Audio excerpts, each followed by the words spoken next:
Assalamualaikum warahmatullahi wabarakatuh. Syahidalun kembali dalam program Sami Podcast edisi Bincang Bisnis. Hari ini Rabu 3 Maret 2021 bersama saya Muwadatul Husna, jurnalis harian Sami Indonesia. Nah, Syahidalun, tema yang kita angkat hari ini adalah terkait dengan kopi ule karing dari masa ke masa.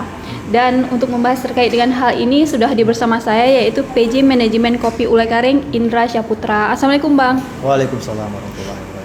Apa kabar Bang hari ini? Alhamdulillah sehat. Sehat alhamdulillah Bang. Walafiat. Terlihat sih Bang. Oh ya, sehat. Mungkin ini karena faktor harinya mendung-mendung jadi harus betul Bang. Apalagi beberapa harinya Banda Aceh selalu ini ya panas gitu kan. Tapi hari ini agak mendung lah kayak gitu. Ya, adem-adem lah. Adem-adem ayam ya. Dengan suasana di ruangan juga adem nih. Betul. Nah, Syahidalun, saat ini saya sedang berada di kafe dan showroom kopi Ule Karing, yaitu tepatnya di Jalan Imas. Jalan Lambreng. Oh, Jalan Lambreng ya. Jalan Lambreng emang nggak jauh sih dari Simpang Ule Karing itu. Jalan Lambreng memang sebelah kirinya itu memang langsung tertulis Ule Karing Kopi Ule Karing Cafe dan Showroom ya. Nah, jadi kita langsung di lokasinya nih.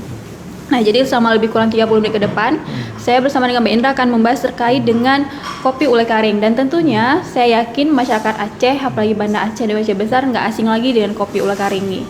Tapi kita juga perlu tahu sih sebenarnya kopi Ule Karing ini sudah ada sejak kapan. Nah, gitu lah Bang. Karena dari referensi yang saya baca sudah cukup lama di Banda Aceh ya, dia hadir nih. Apalagi bagi saya nih pendatang nih ke orang Banda Aceh asli. Pengen tahu nih karena sejak seksinya udah ada nih kopi Ule Karing. Apa mungkin karena dia berada di Simpang Ule Karing kan? Jadi namanya kopi Ule Karing gitu kan, di mana banyak nama kopi-kopi lain. Nah, mungkin Mbak Indra bisa menceritakan awal kopi Ule Karing ini sudah ada di Aceh ini sejak kapan, Bang? Mungkin secara ini lamanya itu udah dari 1960. Oh, 1960 udah cukup lama. Cukup lama memang. Cuman kalau nama Ule Karing ini dulu ini nama wilayah ini bukan Ule Karing. Oh, iya? Masih Kecamatan Syah Kuala. Dulunya. Okay. Mungkin kalau kita balik ke sejarah mungkin orang yang ahli di daerah ini mungkin sendiri tahu.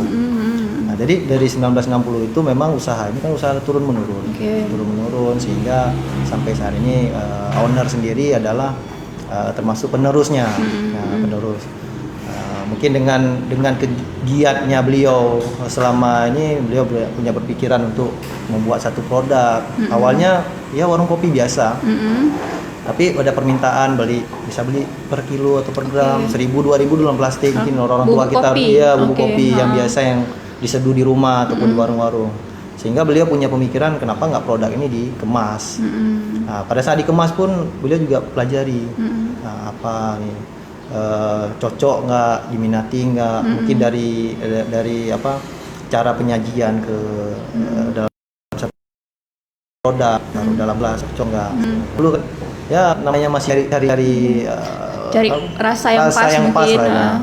Sehingga rupanya orang mulai merasakan itu enak ternyata kopinya. Carilah di 2002 itu mulailah beliau membranding nama Ule Karing. Nama Ule Karing sehingga di 2003 ada peningkatan tsunami. Oke, 2004 ya kita tsunami. Itu memang ada dibantu sama pemerintah dalam hal support bagi mesin, tapi mesinnya memang terpakai, memang karena tidak sesuai dengan spesifikasi. Jadi pas tsunami hilang mesin itu. Kena tsunami pindah, mesinnya itu dipindahkan ke wilayah lain. Kena tsunami. 2004 tsunami banyak kan tamu cari-cari kopi. Dulu kan lebih banyak bilang yuk minum kopi yuk. Betul. Ya, karena kan wilayah kita di Ule Karing ini hampir rata-rata kan kopi semua. Jadi minum kopi itu ya kalau nggak di Ule Karing bukan ngopi. Berarti kalau Ule Karing itu ngopi. Kalau sekarang belanja ya? Belanja. Jadi di situ permintaan juga udah mulai tinggi, mulai produksi kan. Nah, di situ beliau juga termasuk banyak permintaan, ya pasti peralatan harus ditambah. Nah, seperti itu sampai saat ini. Oh, sampai saat ini begitu ya. Jadi Bang, pada saat pertama itu 1960 itu lokasinya memang di sini atau di mana Bang? Ya, memang langsung di Simpang 7. Memang di daerah ini. Oh, di daerah ini juga. Tidak ada, memang di daerah Ule Karingnya. Kalau sekarang bilang orang tahu Ule Karing. Simpang 7 Ule Karing. Dan pada saat itu memang itu satu-satunya yang baru ada warung kopi. Ya, warung kopi Oleh Karing satu, terus ada beberapa yang memang di wilayah ini ada beberapa yang peracik. Yang timbul pertama ini kan makanya kita lebih fokus ke produk.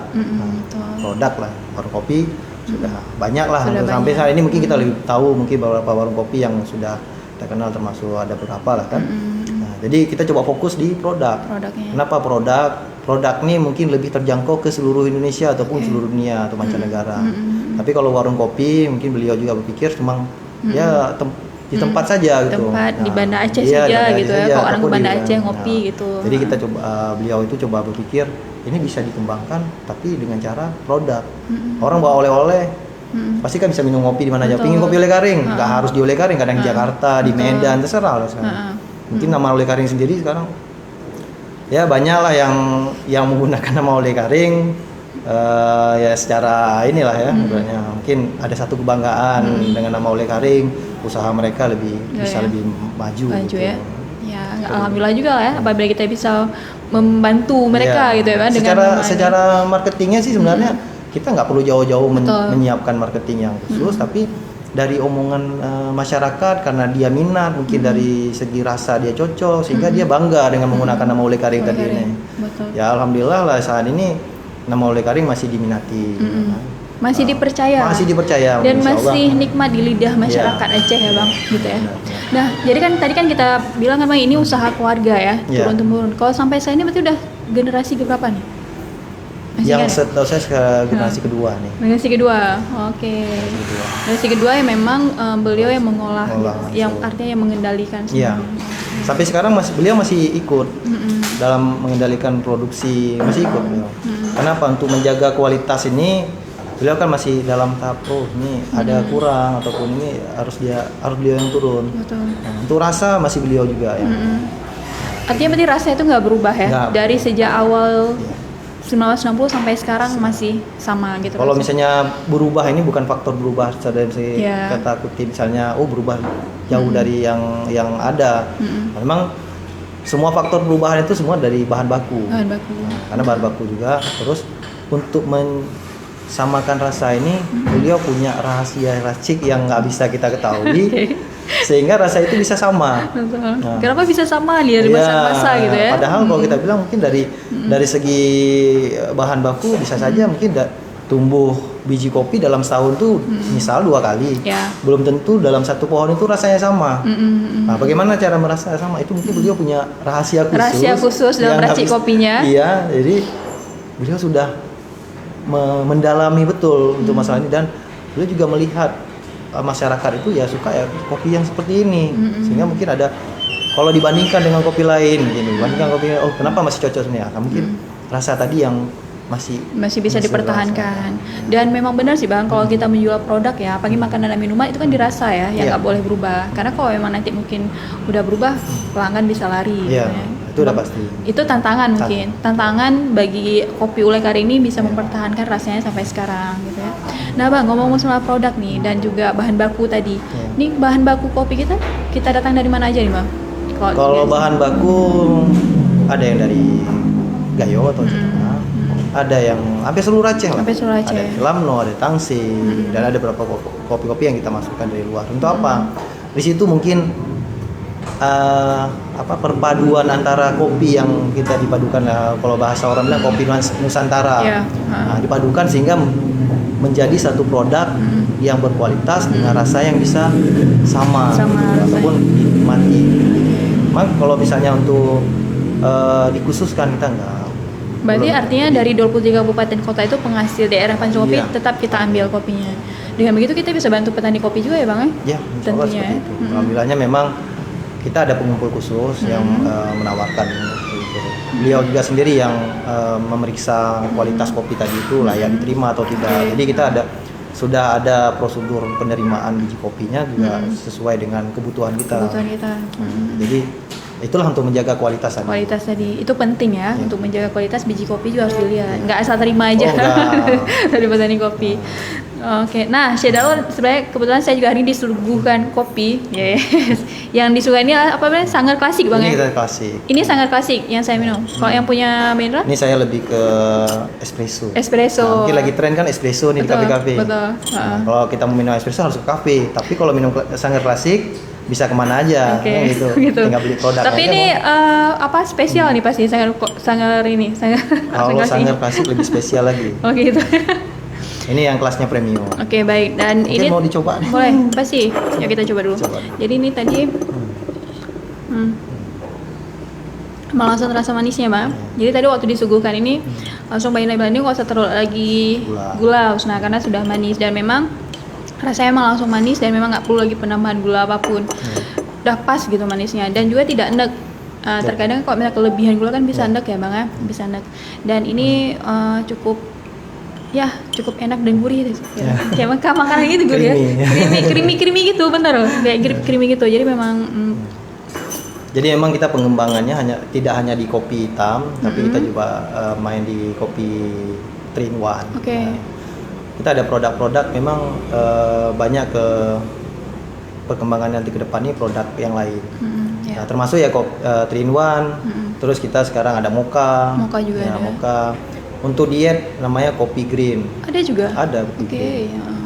Mungkin banyak di kalangan masyarakat kita belum tahu betul kita punya produk kopi green. Yang mereka tahu mungkin kopi green ini ada produk dari luar Betul. ataupun produk-produk herbal untuk kesehatan. Padahal kita di Ule Karing sendiri sudah membuat Kopi green. kopi green. Oke. Nah, green kopi. Green kopi. Berarti itu khusus untuk orang diet. Kalau dibilang khusus orang diet boleh. Untuk dinikmatin kesehatan. hari-hari juga boleh karena secara mungkin pengetahuan kita tentang green coffee punya khasiat yang bisa dimanfaatkan di situ. Jadi kita cobalah buat satu inovasi baru yang namanya green coffee. Green coffee. Udah lama bang? Hampir jalan 2 tahun juga. Udah cukup lama juga ya. Cuma pengetahuan dari masyarakat green coffee ini masih bertanya-tanya. Mungkin dari hari ini mungkin bisa saya jelaskan bahwa produk green coffee kita punya gitu. Nggak perlu cari jauh-jauh. Nah, bukan green coffee itu bijinya, tapi memang hasil ekstraknya yang sudah diolah sehingga dikemas dalam bentuk ini udah tinggal diminum dan nikmati aja lah, tinggal seduh air panas. Tinggal seduh aja air panas. Mungkin orang banyak tahu green coffee tadi itu ya biji kopi green ditumbuk, direndam air panas, terus disaring, terus diendapin itu baru diminum. Kan prosesnya lama. Nah, jadi kalau ini tinggal seduh. tuang aja ke gelas, seduh air panas. Udah tinggal Udah langsung minum. Nggak perlu nambah gula juga bang? Nggak perlu. Karena kalau yang green coffee yang sudah kita buat hampir sama kayak Sanggar Klasik kita. Betul. Langsung diminum ya? Langsung diminum. Kalau yang khusus yang green coffee-nya original, juga itu yang betul-betul memang lebih khasiatnya lebih ada juga lagi. di sini. Juga. Oh tersedia. Berarti ada green coffee dan green coffee original. Dua itu bang ya. Khusus kok emang mau diet atau apa bisa ya, bisa dikonsumsi ya. Untuk kesehatan juga bisa ya.